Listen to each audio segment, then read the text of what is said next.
What is the Deflate Gate? Deflategate.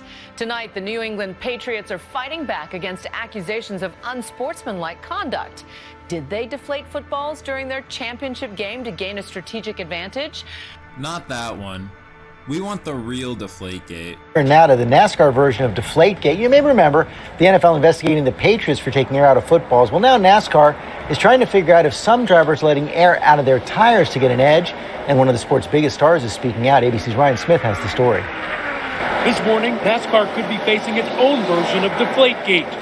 NASCAR officials seizing tires from some of the sport's biggest stars Sunday. The concern that some teams could be deflating their tires on purpose, possibly using a technique called bleeding, poking minuscule holes in them to slowly release air, improving tire durability, and helping drivers get the ideal grip on the track. Now, racing stars like Jeff Gordon speaking out in favor of the inspection. It's very interesting to me that NASCAR is investigating this further. It's definitely being done. It's just not clear on how it's being done.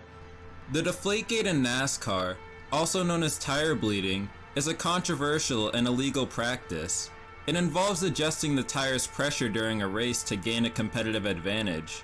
To cheat, teams would use small drill bits to put tiny holes in a tire's sidewall before the race. These holes usually range from 1/1000th of an inch to 2/1000ths of an inch in size. The purpose of drilling the holes in the tires were so that during the race the tires would slowly bleed air out, which would keep the tire pressures lower, leading to more grip throughout the run and throughout the race. NASCAR started doing random checks of tires late into the 2014 season, when rumors began in the garage that Kevin Harvick's team was bleeding tires to gain an edge.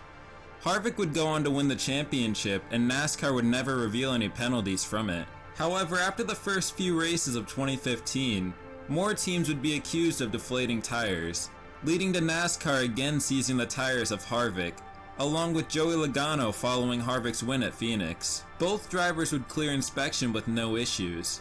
Following Phoenix, NASCAR would head out to Club Speedway for the 5th race of the season, still dealing with tire bleeding rumors. They would again seize teams' tires following the race, doubling up their team count from 2 to 4. It would again include Stewart-Haas Racing, and this time the cars of Kevin Harvick and Kurt Busch. Busch dominated the race, and without NASCAR's late caution shenanigans, he would be in victory lane. Unfortunately for Busch, he would have to settle for second, while teammate Kevin Harvick got third. NASCAR also took the tires of the Richard Childress racing cars of Paul Menard and Ryan Newman. Following their 4th and 5th place runs at Auto Club, both of the RCR teammates had seen improvements compared to their early 2014 runs, with Menard sitting top 10 in points, and Newman having 3 top 5s already through the first few races of 2015. In NASCAR's Deflategate, the sport cracking down on one of its top drivers, Ryan Newman, and his team accused of cheating by letting the air out of the tires. They now face a tough penalty, and ABC's Ryan Smith is here with all the details. Good morning to you, Ryan. Good morning to you, Lara. It's an issue some say threatened to dog NASCAR this season. Drivers allegedly manipulating tires to gain a competitive advantage in a sport where your wheels are crucial. Now one driver's team has been caught, and NASCAR is hanging them out to dry. Ryan Newman is going to get in with that move. This morning, NASCAR flagging one of its top racing teams for cheating. Overnight, Newman's team telling ABC News, "We understand the seriousness of the penalty," adding they've been outspoken against tire bleeding and vowing to conduct an internal investigation. All season, NASCAR has been concerned about tire bleeding, poking minuscule holes in tires to slowly release air, improving tire durability, and helping drivers achieve that ideal grip on the track.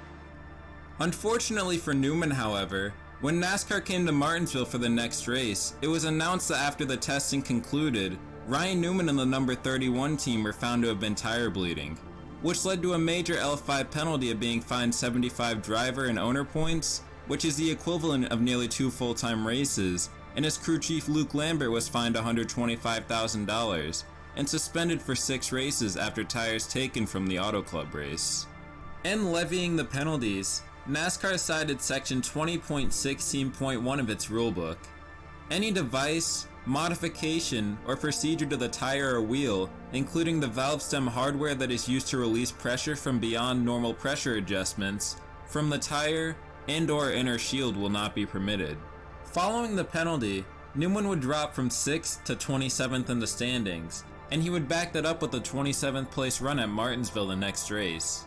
Looking at Newman's performance after the penalty, his performance that season declined, as in the first 5 races he had 3 top 5s and 2 podiums, but he would only manage to get 2 more top 5s in the remaining 31 races.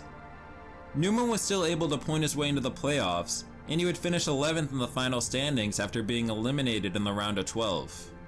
After that, tire bleeding wasn't mentioned in NASCAR for 8 years, until early in the 2023 truck playoffs when it made its return. So I can show you 2 different caps here. These are the 4 caps that were off the 98 truck. The one that's wrong was on the right rear, so this is the one that's incorrect, and you can see the kind of the little piece of metal that's in there, the little kind of miniature rod that's in there. This is a legal valve stem cap. So as this cap is tightened down onto the valve stem, it slowly started releasing air until it was completely sealed, it would stop. But with slight pressure, it would actually release air from the tire. So obviously at that point we verified it in a dunk tank over at Goodyear, and it was assessed that it was obviously manipulation of the tire through the valve stem hardware, which is clearly spelled out in the rule book, and was they were issued the L2 penalty. So unfortunate for sure, but obviously something we take very serious, kind of one of those things that they don't need to be messing with. NASCAR would penalize Ty Majeski and his team for an illegal modification to a tire found on his truck at Milwaukee. Majeski's team would lose 5 playoff points and also 75 championship points. In conclusion, intentionally deflating tires in NASCAR or any other form of tampering with the car is always going to happen, as teams will never stop looking for a way to get ahead of the competition. From using jet fuel in your engine to poking minuscule holes in your tires, it shows the length that teams are willing to go for a competitive advantage.